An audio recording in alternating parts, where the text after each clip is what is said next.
क्या आपने कभी सोचा कि जब दुनिया भर की सरकारों के पास नोट छापने की मशीन है तो ये सरकारें भला ढेर सारा पैसा छाप सबको अमीर क्यों नहीं बना देती। सोचिए, अगर सबके पास अनलिमिटेड पैसा हो जाए तो क्या होगा। अरे भाई, सब अमीर होंगे और क्या होगा, सबके सब अंबानी बन जाएंगे। फिर ना कोई अमीर रहेगा ना कोई गरीब, गरीबी मिट जाएगी और किसी को काम करने की कोई भी जरूरत नहीं होगी। बस सुबह उठो, पैसे उड़ाओ और उड़ाते रहो। फिर तो कोई भी भूखे पेट भी नहीं सो पाएगा, ना कोई किसान मरेगा, ना किसी को सरकार से शिकायत होगी। तब तो कोई भीख भी मांगते हुए नजर नहीं आएगा, हर तरफ खुशियां ही खुशियां होंगी। लेकिन एक मिनट जरा ठहरिए, ये अपने सपनों पर ब्रेक लगाइए जरा। अनलिमिटेड पैसा छप गया तो हर तरफ हाहाकार मच जाएगा। आज हम इसी सवाल से पर्दा उठाकर इसे सुलझाएंगे और इस सवाल को समझने के लिए आपके दिमाग में ये फॉर्मूला बैठ जाना जरूरी है। किसी भी देश की उत्पादन करने की क्षमता, कितने गुड्स हैं उसके पास और कितनी सर्विसेज प्रोवाइड कर सकती है उस देश की जनता। सर्विसेज यानी कि डॉक्टर कंसल्टेशन से लेकर के ऑटो मैन्युफैक्चरिंग तक जितने भी हैं। गुड्स का मतलब दलहन तिलहन से लेकर गोल्ड तक जितने भी एक देश के पास गुड्स और सर्विसेज होते हैं, उतनी ही करेंसी यानी कि मुद्रा उस देश के पास होनी चाहिए। ये है फाइनल फार्मूला। किसी देश में उत्पन्न होने वाली गुड्स एंड सर्विसेज की कीमत इक्वल टू देश की मौजूदा मुद्रा।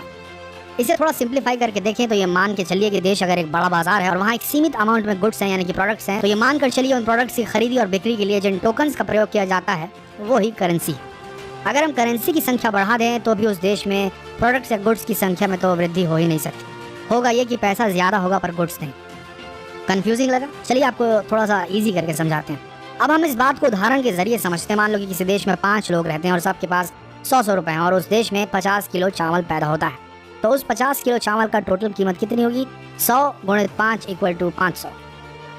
अब मान लीजिए उस देश के पास नोट छापने की मशीन है और खूब सारे नोट उन्होंने छापे और बांट दिए सब में। तो अब सबके पास अगर हजार रुपए हैं तो अब उन 50 किलो चावल का टोटल मूल्य क्या हुआ? 1000 × 5 = 5000। अब उन्हीं 50 किलो चावल की कीमत 500 से 5000 हो गई। ये आपने गौर किया?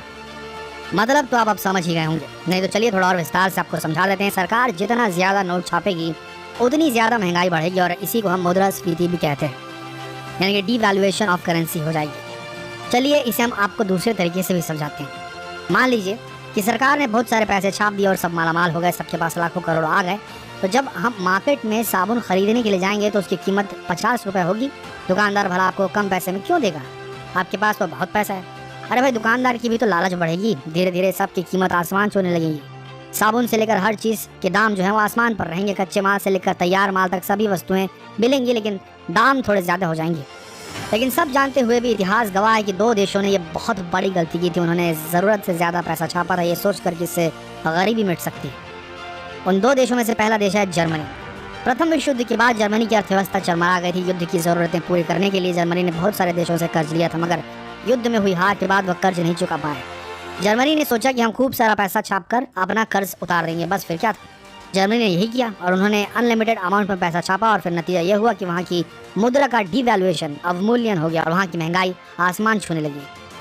दूसरा है जिम्बाब्वे। बहुत साल पहले जिम्बाब्वे ने भी जर्मनी जैसी गलती की और बहुत सारी करेंसी छाप दी, जिसका नतीजा हुआ कि वहाँ की मुद्रा का अवमूल्यन यानी कि डिवैल्यूएशन हो गया, हज़ारों गुना बढ़ गया, जिससे और अब लोगों को ब्रेड और अंडे जैसी बेसिक चीज़ें खरीदने के लिए भी बैग भरकर पैसे देने पड़ते हैं, क्योंकि करेंसी ज़्यादा छापने से वहाँ की करेंसी का डिवैल्यूएशन हो गया है, अवमूल्यन हो गया है। इतना हो गया है कि एक US$ की कीमत 25 मिलियन जिम्बाब्वे डॉलर के बराबर हो गई है। इतिहास में इस घटना को जिम्बाब्वे की अति मुद्रास्फीति के नाम से जाना जाता है।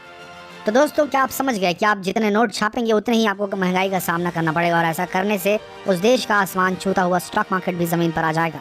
करेंसी नोट जो हम यूज़ करते हैं उनकी अपनी कोई कीमत नहीं होती, उनकी सिर्फ एक्सचेंज वैल्यू होती है कि कितने सामान के बदले आप उस नोट को देते हैं, और इसलिए इसे लीगल टेंडर भी कहा जाता है। जैसा आप कानून द्वारा ऑथराइज हैं कि आप किसी भी गुड्स या सर्विसेज के बदले उस नोट को एक्सचेंज कर सकते हैं। किसी भी देश में कितनी करेंसी प्रिंट करनी है ये तो खुद देश की सेंट्रल बैंक, उस देश की GDP, राजकोषीय घनत्व, विकास दर जैसे कई कारकों को ध्यान में रखकर तैयार किया जाता है। इस तरह से अनलिमिटेड पैसा नहीं छापा जा सकता। भारत में RBI तय करती है कि कब और कितनी करेंसी प्रिंट करनी है। चलिए अब जानते हैं कि पैसे छापते हैं कहाँ, इनका पेपर कहाँ से आता है, इनका क्या कैसे होता है। तो सबसे पहला है, पैसे का पेपर कहाँ तैयार होता है।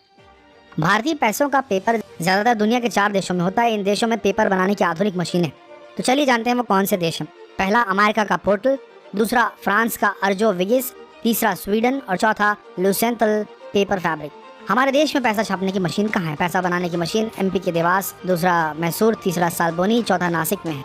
देवास में नोट की स्याही और 10, 50, 500 के नोट छापे जाते हैं। मैसूर में 2000 के नोट छपते हैं। आपको बता दें कि देवास में एक साल में 265 करोड़ रुपए के नोट छपते हैं। इसके अलावा हमारे देश में एक पेपर मिल, 4 बैंक नोट प्रेस और 4 टकसाल मिल है। टकसाल मिल देश के 4 शहरों में, जिनमें मुंबई, हैदराबाद, कोलकाता, नोएडा शामिल है, वहाँ पर है। नोट छपाई के पेपर होशंगाबाद और विदेशों से इंपोर्ट किए जाते हैं। इंडियन नोट में 3 जगह का पेपर यूज होता है। Point number 1, Maharashtra currency note press CNP से आता है। और दूसरा जो आता है सोर्स, वो है ज्यादातर पेपर MP के होशंगाबाद मिल से आता है। तीसरा, कुछ पेपर विदेशों से इंपोर्ट किया जाता है। नोट बनाने में खास कॉटन से बने पेपर और खास स्याही का इस्तेमाल होता है। ये स्याही देवास के बैंक नोट प्रेस और सिक्किम में स्विस फॉर्म यूनिट में बनती है। पैसे कैसे छापे जाते हैं? विदेश और होशंगाबाद से आए पेपर को सीमेंटन मशीन में डाला जाता है। इसके बाद इसे दूसरी मशीन इन टैबू मशीन में डाल दिया जाता है। मशीन से निकले नोटों की शीट पर अच्छे और ख़राब नोटों को अलग अलग कर दिया जाता है। इसके बाद सही नोट पर नंबर डाला जाता है। नंबर डालने के बाद एक एक नोट को चेक किया जाता है। खराब नोटों का क्या करते हैं? जब नोट खराब हो जाते हैं तो उन्हें बैंक में जमा करवा दिया जाता है। बैंक उन नोटों को मुख्य कार्यालय में भेज देता है। वहाँ उनकी जाँच होती है और उनकी जगह नए नोटों को छाप दिया जाता है। पैसे हम तक कैसे पहुँचते हैं? इंडियन रिजर्व बैंक के देश में 18 ऑफिसेस हैं। अहमदाबाद, बेंगलुरु, बेलापुर, चेन्नई, चंडीगढ़, भोपाल, जयपुर, हैदराबाद, गुवाहाटी, कोलकाता, कानपुर, जम्मू, मुंबई, नागपुर, पटना, तिरुवनंतपुरम, भुवनेश्वर, लखनऊ। सबसे पहले नोट इन ऑफिसेस में पहुंचते हैं। इसके बाद अलग अलग बैंकों में भेज दिए जाते हैं। तो आशा करते हैं आज आपको करेंसी से जुड़ी वो हर जानकारी मिल गई होगी जिसे आप अभी तक खोजा करते थे। आशा करते हैं वीडियो आप सबको पसंद आई होगी। इस वीडियो की जानकारी अपने तक सीमित न रखें। अपने फ्रेंड्स, फैमिली, रिलेटिव्स में इस वीडियो को शेयर करना बिल्कुल न भूलें। धन्यवाद।